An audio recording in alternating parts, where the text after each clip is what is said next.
অনুব্রতকে যদি জেলে না পাঠান, এসপি আপনার মাতা মমতাকে বলে দেবেন এসপি অফিসে আসবো, সঙ্গে 50,000 লোক থাকবে, 5,000 মহিলা থাকবে, সবাই সুসজ্জিত হয়ে আসবেন। যত পারেন বেড়া করবেন, বেড়া ঠেলে দুলে ঢুকে ভাঙচুর করব না। এসপি অফিসের বারান্দায় বসে থাকবো, 20টা এমএলএ নিয়ে আসবো, উঠবো না। আগে কেষ্টকে জেলে পুরবেন, তারপরে উঠবো। বোলপুরের আইসি স্ত্রী তার মায়ের জন্য মমতার পুলিশ লড়েনি, বিজেপি লড়েছে। নারীর সম্মান রক্ষায় আমাদের লড়াই চলছে, চলবে।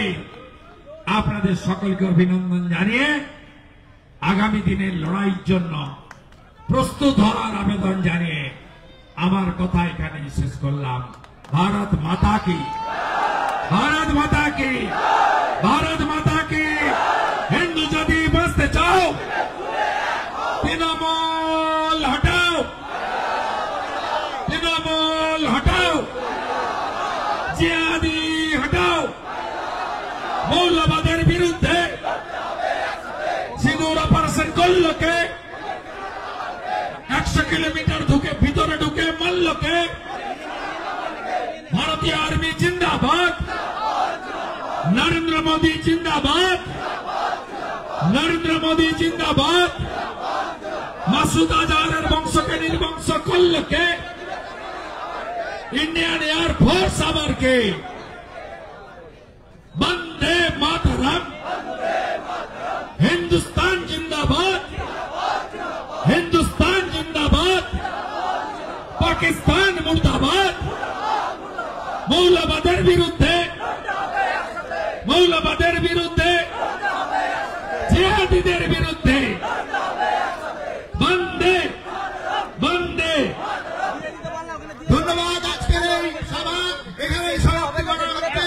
ধন্যবাদ জানাচ্ছি আজকে যারা আমাদেরকে মাইক করেছেন, টাইম দিয়েছেন, এবং ধন্যবাদ জানাচ্ছি বৃষ্টিকে উপেক্ষা করে যারা এসছেন তাদেরকে। আমাদের মাননীয় বিরোধী দলনেতা সহ প্রাক্তন জেলা সভাপতি সকলকে ধন্যবাদ জানাচ্ছি।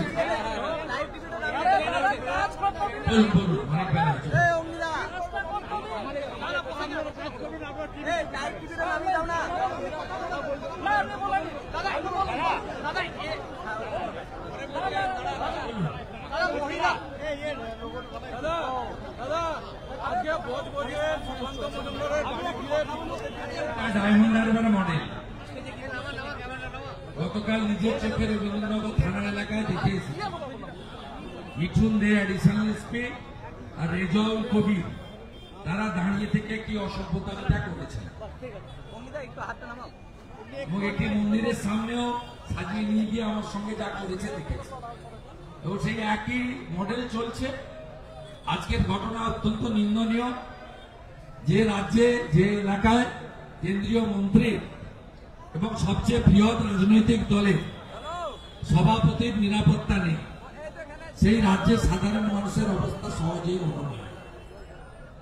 এই ডায়মন্ড হারবার মডেলের জন্য দায়ী মমতার পুলিশ। সেই কারণে আমরা ইলেকশন কমিশনের কাছে দাবি করেছি যে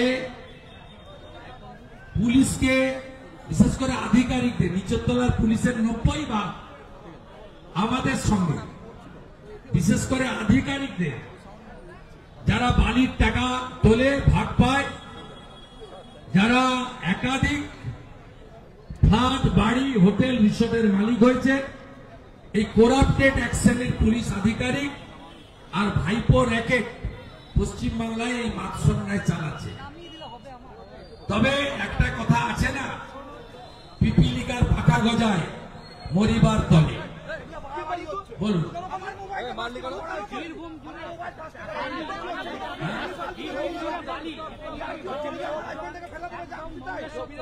কোন নদীর অস্তিত্ব নেই। পূর্ব বর্ধমান, পশ্চিম বর্ধমান, হুগলি গ্রামীণ, পশ্চিম মেদিনীপুর, বাঁকুড়া থেকে ঝাড়গ্রাম, কোথাও পশ্চিম বর্ধমান অংশ, কোথাও কোন নদীর পাড় অস্তিত্ব নেই। এবং মানুষকে জিজ্ঞেস করবেন যে বালি কত টাকা, 8,000, 10,000 টাকা, 12,000 টাকা করে বালি।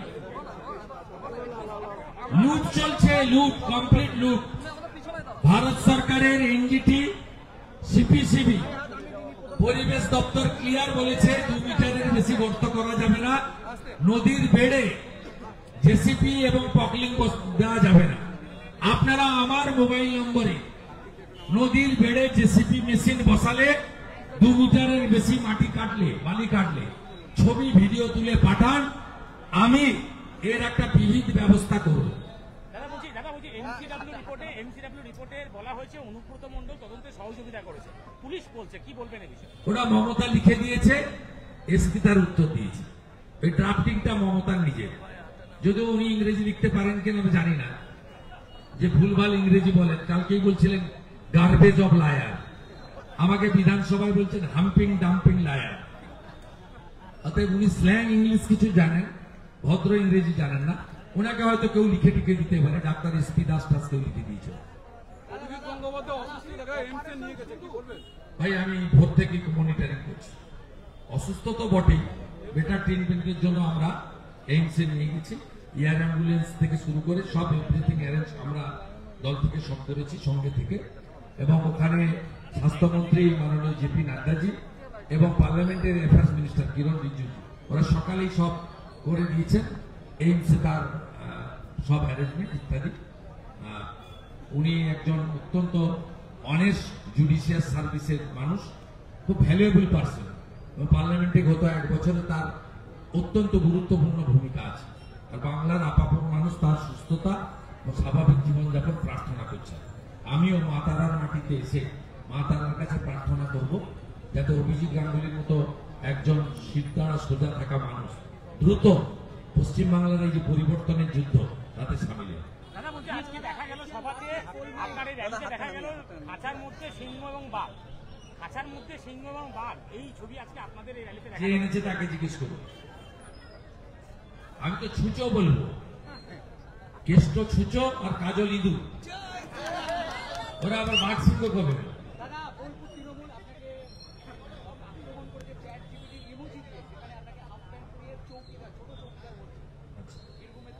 তো বোঝা যাচ্ছে পায়ে কাঁটা ফুলেছে, কাঁটা পায়ে ফুললেই লাফায়। তো আমি সঠিক রাস্তায় আছি। কোথায় হচ্ছে? দেউচা পাচামি। হ্যাঁ, ক্ষমতা আসবে। কদিন আগে এসপিডিএম গিয়ে ওখানে রাস্তা রাস্তা দেখে এসছে, কোন পাথরই উঠছে না ওখানে। মমতা ব্যানার্জি টাকা নিয়েছে, 22টা কোল ব্লক বেচে দিয়েছে কোল ব্লকের নামে, ওটা এখন পাথর উঠবে। ওখানে কোনো কয়লা ফয়লার গল্প নেই। মমতা ব্যানার্জি গত 22, 23, 24 পঞ্চায়েত ভোট, বিধানসভার ভোটের আগে পরে, লোকসভার ভোটের আগে পরে বারে বারে বলেছে দেউচা পাচামিতে 1 লক্ষ লোক চাকরি পাবে, বীরভূমে কোনো বাড়িতে বেকার থাকবে না, সবাই পাবে, এমনকি বর্ধমানও উপকৃত হবে। আপনি বলুন কে কে চাকরি পেয়েছে? সামিরুলের আত্মীয়রা চাকরি পেয়েছে। আদিবাসীদের জমি বর্ধমান থেকে লোক এনে পাট্টা দেওয়া হয়েছে, আদিবাসীরা পাট্টা পায়। আপনারা দেখতে থাকুন। বীরভূমে কোর কমিটি করেছে এবং দুটো করে বিধানসভা ভাগ করে দিয়েছে। এই যে ভাগাভাগি, মমতা বন্দ্যোপাধ্যায় কোর কমিটি করেছে। পুলিশটাকে ফ্রিজে ঢুকিয়ে দেন, তৃণমূল নাই। কোর কমিটি করুন আর চোর কমিটি করুন, কোনো লাভ হইব না। কালকে বিকালে আসেন, শুনে ভালো থাকবেন।